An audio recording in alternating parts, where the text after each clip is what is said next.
NCL টি-20-র দ্বিতীয় আসরের ফাইনালে রংপুরের বিপক্ষে মাঠে নামছে খুলনা। এরই মাঝে ম্যাচটিকে ঘিরে সিলেট আন্তর্জাতিক ক্রিকেট স্টেডিয়ামে সব প্রস্তুতি সম্পন্ন। সাদা বলের সংক্ষিপ্ত এই সংস্করণের প্রথম আসরে ঢাকাকে হারিয়ে চ্যাম্পিয়ন হয়েছিল রংপুর। এবারও শিরোপার দাবিদার দলটি।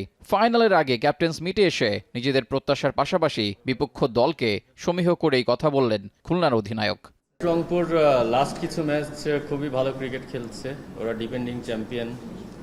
অবশ্যই ওরা খুব ভালো টিম, ওদের প্রতি ডেফিনেটলি সেই রেসপেক্টটা থাকবে। অ্যাট দ্য সেম টাইম আমরাও খুব ভালো খেলছি, আমাদের টিমটাও বেশ এক্সপিরিয়েন্সড। ডে ওয়ান থেকে আমাদের টিমের প্রত্যেকটা প্লেয়ারের মধ্যে ওই মোটিভটাই কাজ করছে যে এই বছরের ট্রফিটা আমরা চাই। তো আমরা খুলনাকে এই ট্রফিটা উপহার দিতে চাই। অন্যদিকে দ্বিতীয়বারের মতো শিরোপা উঁচিয়ে ধরতে চান রংপুরের অধিনায়ক আকবর আলীও। দল নিয়ে পুরোপুরি আত্মবিশ্বাসী তিনি।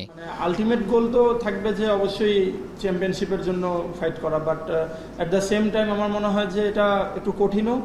আর আপনার প্রত্যেকটা ম্যাচ ধরে ধরে এগোনোটাই ভালো। তো আমরা প্রথমের দিকে ওটা প্ল্যান ছিল যে আমরা গ্রুপ স্টেজের যে ম্যাচগুলো থাকবে অবশ্যই প্রথম টার্গেট ছিল যে টপ 2-তে যাতে আমরা শেষ করতে পারি, সেটা হয়নি। বাট আমার মনে হয় যে রাইট টাইমে আমরা মোমেন্টামটা পেয়েছি এবং ওটা কাজে লাগছে আমাদের। তো সেম চেষ্টাটাই থাকবে যে একটা নর্মাল ম্যাচের মতো প্ল্যান করা এবং ওইভাবে করে এক্সিকিউট করার ট্রাই করা। আসরটিতে 8 ইনিংসে এখন পর্যন্ত 203 রান করে তৃতীয় সর্বোচ্চ রান সংগ্রাহক হিসেবে আছেন রংপুরের অধিনায়ক আকবর। অন্যদিকে খুলনার আনামুল হক বিজয়ও আছেন সেরা 10-এর মধ্যে।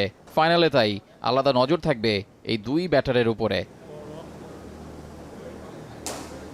দ্বিতীয় কোয়ালিফায়ারে দায়িত্বশীল ব্যাটিং করে খুলনাকে জেতাতে গুরুত্বপূর্ণ ভূমিকা রেখেছেন নাসির হোসেন। পেয়েছেন অর্ধশতকের দেখা, হয়েছেন ম্যাচ সেরা। তাই ফাইনালে তার উপরও বাড়তি নজর থাকবে দর্শকদের।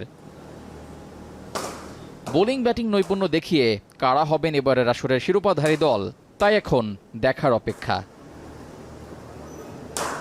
রেজাউল করিম, এখন।